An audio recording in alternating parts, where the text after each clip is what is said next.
దేవుడు మారుస్తాడు. మంచి మాటలు విన్నాము.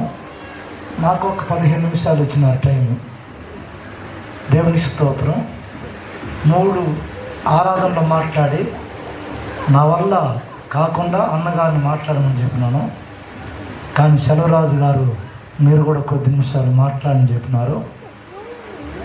ఈ పూటకు కీర్తన 23వ అధ్యాయము 6వ వాక్యం చదవండి గట్టిగా. ఒకరు ఆమె నిద్రపోవద్దు, వాక్యం జాగ్రత్తగా గమనించాలి. ఎట చదవాలి? నేను బ్రతుకు దినములన్నీ కృపాక్షేమములే నా ఎంట వచ్చును, చిరకాలము యెహోవా మందిరములో. ఇక్కడ దావీదు ఇలా ప్రార్థిస్తున్నాడు, నేను ఈ భూమిలో ఎంతవరకు జీవిస్తానో, ఎంతవరకు బ్రతుకుతానో, ఆ బ్రతుకు దినములన్నీ కూడా దేవుని యొక్క కృప నాకు కావాలి. దేవుని కృప నాకుంటే క్షేమముగా జీవిస్తాను. కాబట్టి ఈ భూమిలో ఎన్ని రోజులు బ్రతుకుతానో దేవుని కృప లేకుండా నేను బ్రతకలేను, జీవించలేను చెప్పి దేవుని యొక్క కృపను కోరుకుంటున్నాడు. ఇప్పుడు చెప్పండి, కృప అంటే ఏమిటి? కృపను గురించి 3 మాటలు చెప్తాను. ఒకటి, ఏ యోగ్యత లేని మనకు యోగ్యతను అనుగ్రహించేదే కృప. సమీపింపురాని తేజస్సులో నివసిస్తున్న దేవుణ్ణి మనము సమీపించడానికి కృప కావాలి. అంటే ఏ యోగ్యత లేదు, త్రాగుబోతులుగా, లోపులుగా, కూర్చోం, అభిసారులుగా, మరి ఈ లోకంలో తిరుగుబోతులుగా జీవించినాం. అయినా కానీ ఆయన సమీపించడానికి మనకు ఎటువంటి అర్హత లేదు. కానీ దేవుడు ఎటువంటి యోగ్యత లేని మనకు, ఘోర పాపులైన మనకు అర్హతనిచ్చినాడే దేవుని కృప. రెండవది, కృప అంటే మరొక అర్థం చెప్తాను ఏనండి. దేవుని కృప అంటే చూడండి ప్రియులరా, ఆ కృపకుండే నిర్వచనం ప్రకృతికి అతిశయించిన కార్యం చేయనిదే దేవుని కృప. అంటే దాని అర్థం ఏంటంటే, ఈడు మార్చబడలేడు, ఈడొక త్రాగుబోతు, ఈడొక వ్యభిచారి, ఇది అసాధ్యం, మరి వీళ్ళు ఎవ్వరు మార్చలేరు, ఈడు బాగుపడతాడు అని చెప్పి ఈ ప్రపంచంలో లేకపోతే మన సమాజంలో అనేక మంది చెప్పవచ్చు. కానీ కృప ఒక వ్యక్తిలో ఉన్నట్లయితే త్రాగుబోతు కూడా మంచి వ్యక్తిగా మారిపోతాడు. అందుకే వాక్యం ఉంది, మోడుబారిన జీవితాలను చిగురింపజేవాడు యేసయ్యా. నన్ను డాక్టర్లు పరీక్ష చేసి నీకు బిడ్డలే పుట్టరని చెప్పినారు, మీ పెద్దమ్మకు బిడ్డలు లేదు, నీకు సంతానం లేదని చెప్పేసినారు, నిర్ధారణ చేసినారు. ఆ కృప నా మీదకి వచ్చింది, దేవుడు నాకు 4 బిడ్డలు ఇచ్చినాడు. అలా చెప్దామా? ఎంతమంది కృప కావాలి? కృప కావాలని డబ్బులు కావాలన్నా? కృప లేకపోతే ఎంత డబ్బులున్నా, ఎన్ని మిద్దెలున్నా, కోట్లు సంపాదించుకున్నా, ₹1,00,000 ఉద్యోగం చేసినా తృప్తి ఉండదు, సంతోషం ఉండదు మనిషి జీవితంలో. అడగండి, ఈరోజు ప్రధానమంత్రి కూడా సంతోషం లేకుండా రాజ్యం కొరకు యోచన చేస్తున్నాడు. కానీ కృప ఉండే ఒక వ్యక్తి చిన్న గుడిసెలో ఉన్నప్పుడు సంతోషంగా తిని పాటలు పాడతారు. ఎందుకో? అది కృప చేసే పని. అందుకే దావీదు డబ్బులు అడగలా, రాజ్యాలు అడగలా, ఆస్తి అంతస్తులు అడగలా. ఏమడిగినాడో? ఈ భూమిలో ఎన్ని రోజులు జీవిస్తానయ్యా, అన్ని రోజులు నీ కృప నాకు కావాలని చెప్పి కోరుకున్నాడు, ఆశించినాడు. అందుకే కృప దావీదుకు దొరికింది. దేవునికి స్తోత్రం. ఈ కృప మొట్టమొదటిగా ఎక్కడ దిగింది భూమిలో? నేను అడిగిన ప్రశ్నకు జవాబు చెప్పాలి. భూమిలో మొట్టమొదటిగా కృప ఎక్కడ దిగిందమ్మా? పశువుల పాకలో. తర్వాత ఇప్పుడు ఎక్కడున్నాడు ఆయన? ఈ కృప ఎక్కడికి రావాలి? మన యొక్క హృదయంలో. హృదయం మంచిదా చెడ్డదా? ధ్యానించినాం కదా, హృదయం అన్నిటికంటే మోసకరమనేది. ఈ మోసకరమైన హృదయంలో దేవుని యొక్క కృప దిగి వచ్చినట్లయితే అది చీకటిని వెలుగుగా మారుస్తుంది, అపజయాలను జయముగా మారుస్తుంది, ఒక పాపిని పరిశుద్ధునిగా మార్చగలుగుతుంది దేవుని యొక్క కృప. ఈ లోకంలో ప్రపంచంలో ఎంతోమంది ఐశ్వర్యం కలిగిన వాళ్ళు, డబ్బులు కలిగిన వాళ్ళు, సౌందర్యం కలిగిన వాళ్ళు, మరి సినిమా యాక్టర్లు ఈ లోకంలో ఎంతోమంది ఉన్నారు. కానీ అడగండి, నీకు తృప్తి ఉందా? 10 కోట్లు వచ్చినా తృప్తి ఉండదు, ఇంకా సంపాదించాలని చెప్పి ప్రయాసపడుతుంటున్నాం. కానీ కృప దిగి వచ్చిందనుకోండి, అరణ్యములైనా సంతృప్తిగా జీవిస్తాము, అంతఃపురములైనా సంతోషం ఉంటాము, చిన్న గుడిసెలోనైనా సంతోషం ఉంటాము. అందుకే దావీదు కోరుకున్నాడు, నేను బ్రతుకు దినములనియో కృపాక్షేమములే నాయంట వచ్చును. ప్రైజ్లా. ఇప్పుడు ఎంతమంది కృప కావాలి? చేతులు ఎత్తండి. మీరు ఎత్తలేదు? మీకేమైనా డబ్బులు కావాలన్నా ఇవ్వండి. బైబిల్ ఇక్కడ కృప ఉంది. ఇక్కడ సెలవరాజు గారు 2 కోట్లు పెట్టినారు. నా ప్రజలారా, మీకు డబ్బులు కావాలన్నా కృప కావాలని చెప్పి ఇక్కడ మీకు ఒక ప్రకటన చేస్తారు. దేన్ని తీసుకుంటారు? మానవ నైజం ఎటువంటిదంటే, కృప కావాలంటే, బైబిల్ కావాలంటే, కృప కావాలంటే మళ్ళీ చూద్దాము, ఇప్పుడు 2 కోట్లు తీసుకొని వచ్చి ఇక్కడెక్కడ ప్లాట్ కొనేద్దాము అని చెప్పి పరిగెత్తుకుని వచ్చి ఏం చేస్తారండి? అంతే కదా, డబ్బు ఆశ కదండి. ప్రతి గుండెల్లో డబ్బు డబ్బు డబ్బు డబ్బు డబ్బు డబ్బు అంతే కదండి. పూర్వకాలము గుండె ఒక రకంగా కొట్టుకునేది, ఇప్పుడు ఎలా కట్టుకుంటున్నదే? డబ్బు డబ్బు సంపాదించాలి. ప్రార్థించరు, స్తుతించరు, పాటలు పాడరు, బైబిల్ చదవరు, కృపను కోరుకోరు. కానీ ఎప్పుడు చూసినా తినడము, త్రాగడము, నిద్రపోవడం. హల్లెలూయా. ఈ మాటలు వింటున్న ప్రియులారా, దావీదుకు కృప దొరికింది. గొర్రెల కాపరి రాజుగా హెచ్చించబడ్డాడు. ఒకప్పుడు చెప్పులు తెగిపోయి 1 రూపాయి కూడా లేకుండా బజార్లో ఆ చెప్పులు తీసుకొని సైకిల్ మీద వేసుకొని అందరూ నవ్వుతుండగా, కొంతమంది చూస్తుండగా, ఇంకా కొంతమంది నన్ను తెలిసిన వాళ్ళు బాధపడుతుండగా, మరి నేను సిగ్గుపడకుండా చెప్పులు తీసుకుని ఇంటికి వెళ్ళి మరుసటి రోజు కుట్టించుకున్నాను. కానీ ప్రభుని యథార్థంగా ఆరాధించినాను, ఆ కృపను కాపాడుకున్నాను, ఆయనలో నిలిచాను. కానీ ఇదే రోజు అదే దేవరంపేట ప్రాంతంలో కొన్ని లక్షల రూపాయలకు సరుకు తీయాలన్నా పంపించేస్తారు ఇంటికి. దేవుడు నన్ను అంతగా ఆశీర్వదించినాడు. పెంట కుప్ప మీద నుండి పైకి లేపి అధికారులతో కూర్చొని పెట్టితే దేవుని కృప. ఆయన మోడుబారిన జీవితాలను చిగురింపజేవాడు, శిథిలమైన గుడారములను కట్టువాడు, ఏకాకులను సంసారులుగా చేయవాడు.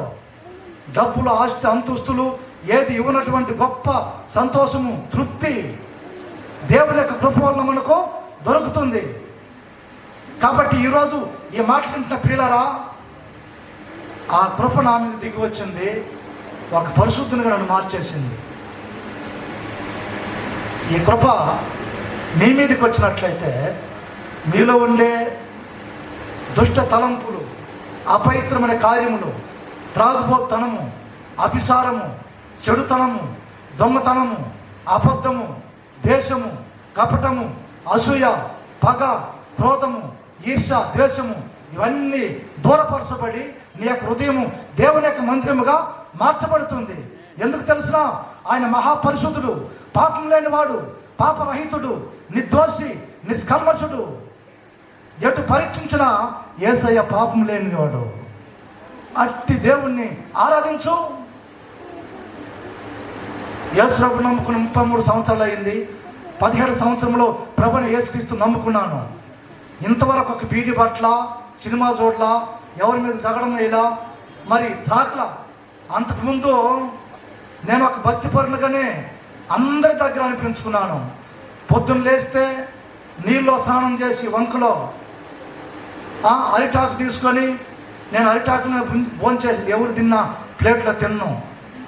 అరిటాకు తీసుకొని ఇంటికి వస్తూ ఉంటే ఇలాంటి భక్తిపరుడు మన గ్రామంలో ఉంటే ఎంత మంచిదని చెప్పిన వాళ్ళు. చేసేదంత పనికిరాని పనులు, కానీ మనసులకు వ్యర్థమైన భక్తిని చూపిస్తున్నాను. కానీ ఈ కృప, దేవుని యొక్క సన్నిధి ఎప్పుడైతే దిగి వచ్చిందో ఒక మంచి వ్యక్తిగా దేవుడు నన్ను మార్చినాడు. హల్లెలూయా. మీరు ఏ స్థితిలో ఉన్నా ఎక్కడ వెళ్ళేటప్పుడు, అయ్యా నీ కృప తప్ప నాకు ఏదో ఒకటి వద్దయ్యా. సరే, కృప కృప కృప కృప కృప కృప అంటున్నావు, ఈ కృపను ఎట్లా పొందుకోవాలి అని చెప్పి మనం చూసినట్లయితే, ఈ కృప ఇక్కడ ఓటేట్లో అంగిలో దొరకదు. దొరుకుతుందా? అడగండి. కృప అంటే నీకేం మతిపోయిందా, పిచ్చి పట్టిందా, నువ్వు సైకో అంటారు. వాళ్ళ కృప అంటే తెలియదు. అంతే కదండి. ఈ కృప ఎక్కడ దొరుకుతుంది? దేవుని యొక్క పాదపీఠం వద్ద ఆయన కృప మనకు దొరుకుతుంది. ఎప్పుడు దొరుకుతుందంటే ప్రియులారా, కీర్తన 103వ అధ్యాయము 12వ వచనం మనం చూసినప్పుడు, కీర్తన 103వ అధ్యాయము 12వ వాక్యం మనం చూసినప్పుడు, చదవండి వాక్య భాగాన్ని. కీర్తన 103వ అధ్యాయము, పడమటికి తూర్పుకి ఎంత దూరము. అమ్మ కొంచెం గట్టిగా చదవండి. మన అతిక్రమమును మనకు అంత దూరము ఉన్నాడు. తండ్రి తన కుమారునిలా జారిపడినట్లు యెహోవా తన యందు భయభక్తుల వలెలా జారిపడును. ఆకాశము కంటే భూమి ఎంత ఉన్నతం ఉన్నదో ఆయన యందు భయభక్తుల వలెలా కృప అంతగా నిలిచాం. ఎన్న వాక్యం అది? దేవునికి స్తోత్రం, హల్లెలూయా. దేవుని కృప మనకు దొరకాలంటే డబ్బుతో అది దొరకదు. ఎవరైతే దేవుని పట్ల భయభక్తులు కలిగి జీవిస్తారో అట్టి వారికి ఈ కృప అనుగ్రహించబడుతుంది. ఏం చెప్పినాను? దేవుని పట్ల భయం, భక్తి. అసలు భయము భక్తి అంటే ఏమని చెప్పండి? క్రైస్తవులు కదా మనం. భయం అంటే ఏంటి? మనిషి ఈ భూమిలో మరి 3 రకాల భయాలు ఉంటుంది. ఒకటి దెయ్యాల భయం, రెండవది మనుషుల భయం, మూడవది దేవుని భయం. దీంట్లో ఏది ప్రాముఖ్యమైంది? కొంతమంది దెయ్యాలకు భయపడతారు, మంత్రాలకు భయపడతారు, ఇంకా బల్లికి భయపడతారు, తేలుకు భయపడతారు, పాములకు భయపడతారు, చీకటికి భయపడతారు. కొంతమంది భార్యను చూస్తేనే భయము, కొంతమంది భర్తను చూస్తేనే భయము, కొంతమంది ఎలుగును చూస్తేనే భయము, కొంతమందికి చీకటి చూస్తేనే. మావాడు ఒకడున్నాడు, ఎలుగు చూస్తే ఆయనకు భయం కాబట్టి దుప్పటి కప్పుకొని పండుకొని నిద్రపోతాడు. హల్లెలూయా. క్రైస్తవులు దానికి భయపడిన అవసరం లేదు. మరణ భయం కొంతమందిని ఆవరించి ఉంటుంది. నాకు రక్తం అంటే భయం. ఎవరైనా రోడ్లో చనిపోయే రక్తం చూసినానో ఆ రాత్రి నిద్ర రాదు. ఎప్పుడైతే యేసు రక్తాన్ని విశ్వసించినానో, ఎంత రక్తం ఉన్నా, రక్తం వారి యొక్క శరీరంలో కాలుతున్నా వారి కొరకు ప్రార్థించే ధైర్యం దేవుడు నాకు అనుగ్రహించినాడు. ప్రియులారా, దేవుని పట్ల భయభక్తులు కలిగి జీవించినట్లయితే మంత్రాలకు భయపడవు. ఎందుకంటే అన్ని నామముల కంటే పైనామము యేసు నామము. ఆయన యొక్క నామాన్ని ఉచ్చరించినప్పుడే చీకటి శక్తులు గజగజ వణికిపోతుంది. శక్తిగల నామము. యేసు ప్రభు ఎప్పుడైతే నమ్ముకున్నానో ఇంతవరకు ఏ మంత్రాలకు భయపడలా. ఒక ఆయన వచ్చినాడు, రేపటి లోపల నేను ఏం చేస్తాను చూడన్నాడు. ఒక మాంత్రికుడు, ముస్లిం ఆయన. నేను చెప్పినాను, రేపటి లోపల నువ్వేమవుతావు నేను చూస్తానని చెప్పినాను. హల్లెలూయా. మీసాలు పొడుగ్గా ఉంది, ఏం చేస్తాను చూడు. ఆయన పేరు మస్తాన్. దేవునికి స్తోత్రం. ఒక వారం లోపల నాకు చంపేయాలని చెప్పి మంత్ర ప్రయోగం చేసినాడు. అంతే, 7వ రోజు ఆయన ఎగిరిపడి చచ్చిపోయినాడు. నువ్వు నిజమైన దేవుని బిడ్డగా ఉన్నట్లయితే మంత్రాలు నిన్ను తాకదు. ఒక ఆమె ప్రార్థన చేస్తా ఉండేది చర్చిలో, ఉపవాస ప్రార్థన చేసి బల్లి తల మీద పడిందంట. ఎక్కడ పడిందంటే, ఓ అయ్యా బల్లి తల మీద పడిందయ్యా అని చెప్పింది. దేవునికి స్తోత్రం, హల్లెలూయా. ఓ తల మీద పడితే నీకు ఎప్పుడు జగడమని చెప్పినాను. బల్లి శాతం నాకు తెలుసు కదా ముందు. నేను బల్లికే భయపడే వాళ్ళని దేవాలకు భయపడుకుంటారా? ఏమా కప్పకు, తేళ్లకు, పాములకు. కొంతమంది చెప్తారు, మా ఇంటి ముందు గోవరిచిందని అరవనే ఏం పోతుంది, దానికి ఎందుకు భయపడేదమ్మా చెప్పండి. దేవుడు మన పక్షం ఉండగా, దేవుడు మన చుట్టూ కంచి వేసి ఉండగా ఎవరు కూడా మనకు ఎటువంటి హాని కలుగ చేయరు. బహుధైర్యంగా దేవుణ్ణి సేవించు. ఆమె చెప్పినాను, ఇక మీదట నీ శిరస్సు మీదకు పడింది కాబట్టి ఎప్పుడు నీకు జగడమని చెప్పి ఏం చెప్పేది అటువంటి వాళ్ళకి. జపాన్ దేశంలో బల్లి తలను తీసివేసి చూపేసుకుని తాగుతున్నారంట. నువ్వు బల్లిగా భయపడుతున్నావు. కాళ్ళ మీద పడితే భయము, పొట్ట మీద పడితే భయము. ఈ రోజుల క్రైస్తవులో ఇలాంటి పరిస్థితుల్లో జీవిస్తున్నారు కనుక దేవుని యొక్క కృప వాళ్ళు పొందుకోలేకుండా పోతున్నారు. హల్లెలూయా. వాక్యం ఏముంది? నీవు సింహములను నాగుబాములను త్రొక్కుదువు, కొదమ సింహములను భుజంగములను అనక త్రొక్కుదువు. వాక్యం ఏముంది? రాత్రి వేళ కలుగు భయములను, పగటి వేళ ఎగురు బాణముకైనను, చీకట్లో సంవత్సరం తెగులుకైనను, మధ్యాహ్నం ముందు పాడు చేయి రోగముకైనను నువ్వు భయపడకుందువు. కాబట్టి నీకు ఎటువంటి భయం ఉన్నా ఈ రోజుతో ఏం చేయాలంటే ప్రభుపాదాల దగ్గర విడిచిపెట్టి ధైర్యంగా ఎల్లో, ధైర్యంగా ఎల్లో. యేసు రక్తము మనకు ధైర్యం కలుగు చేస్తుంది. కాబట్టి మరి భయము, ఏ భయం ఉంటే మనుషుల భయం ఉంటుంది కొంతమందికి.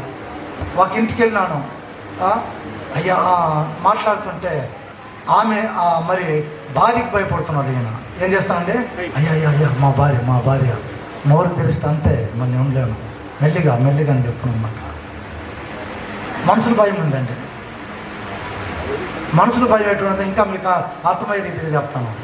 నేను సువార్తకి వెళ్ళి భూమిపల్లి నుంచి ఒక స్థలానికి వస్తున్న ఒక డ్యామ్ ఉంది. ఆయన పేరు ఇస్రాయేల్. పేరు చూడండి, ఏం పేరండి? ఇస్రాయేల్. ఇక్కడ ఎవరు ఉన్నారా? ఇస్రాయేల్ అంటే దానికి అర్థమేమే దేవుని బంటు. దేవుని బంటు ఏం చేస్తానంటే ఆ డామ్ దగ్గర కూర్చొని సిగరెట్ లాగుతున్నాడు. నేను వస్తున్నాను స్కూటర్ వేసుకొని, నేను చూసేసినాను, ఆయన నన్ను చూసినాడు. వెంటనే సిగరెట్ నలిపేసినాడు, నోట్లో పొగ ఉంది, దగ్గర నిలబడి ప్రైజ్లాడు చెప్పినాను. ఇంక సిగరెట్ నలిపేసినాడు, పొగ బయటకు వదిలితే ఫాస్ట్ చూస్తాడు, మింగితే గుండెకాయ కాలిపోతుంది. ఎట్టకేలకు భయపడి మింగేసినాడు పొగను. ఇది మనుషుల భయము. గట్టిగా ఒక్కరు చెప్పండి. ఏమండి, నువ్వు మనుషులుగా భయపడేదే. అగ్ని నేత్రము కలిగిన దేవుడు నన్ను చూస్తున్నాడు. నా పడక, నా నడక, నా క్రియలు, నా ధ్యానము, నా హృదయ ఆలోచనలు ఆయన తెలుసు. కాబట్టి నేను పాపము చేయను అని చెప్పి ఎప్పుడైతే దేవునికి భయపడతావో అప్పుడు నీకు కృప దొరుకుతుంది. గట్టిగా కళ్ళలో చెప్తాము, మరొకసారి గట్టిగా కళ్ళలో చెప్తాము. భయం ఉందా? దేవుని భయం ఎటువంటిదంటే ప్రియులారా, చెడును అసహించుకొని మంచిని హత్తుకోవడమే. దేవుడు నన్ను చూస్తున్నాడు కాబట్టి దేవుని భయం కలిగి ఉన్నట్లయితే సమృద్ధి అయిన కృప నీ మీద, నీ కుటుంబం మీద కుమ్మరించబడుతుంది. సరే, భక్తి అంటే ఏంటి? నా టైం అయిపోయింది. భక్తి అంటే ఏంటి చెప్పండి? కళ్ళు మూసుకోవడం భక్తా? మైక్లో పాటలు పాడడం భక్తా? ఒక ఆమె పాటలు పాడుతుంది, రాబోయే సంతమామ అని చెప్పి యేసురావు మాట్లాడతాడు. సినిమా పాటకు మార్చి నోరు మూసేసి అక్కడ పెట్టాను చెప్పినాను నేను మైకు. వేరే పాట దొరకలేదు ఇంకా. దేవునికి స్తోత్రం. ఆ స్టైల్లో పాడుతున్నాను అనమాట. ఇలాంటి పాటలు పాడడం భక్తా?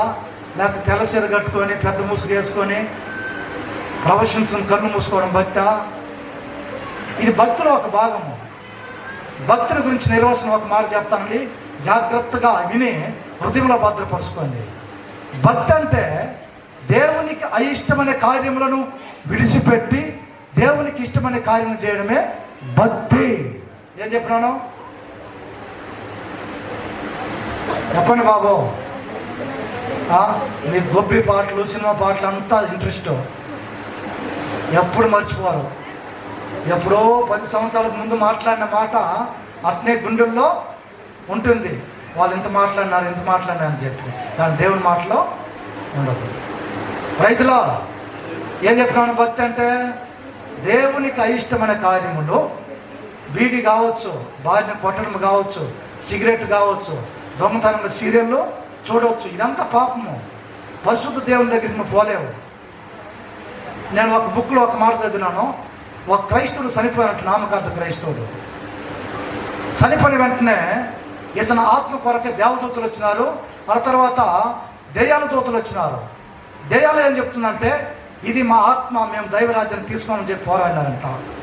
అప్పుడు మరి దేవుని యొక్క దూతలు లేదు, ఇతను మందిరానికి వెళ్ళినాడు, పాటలు పాడినాడు, ఇతను నా భక్తుడు, ఇతని యొక్క ఆత్మనాథని చెప్పి వీళ్ళు వాదించినారు. ఇరు పశ్చిమలో గొప్ప తరకం జరిగింది. అప్పుడు సైతాన్ దూత చెప్పినంట, వంచేపాగు దేవుని దూతలారా, ఏంజల్స్ వంచేపాగండి. ఇతనికి సంబంధించిన గ్రంథం మీకు చూపిస్తాను.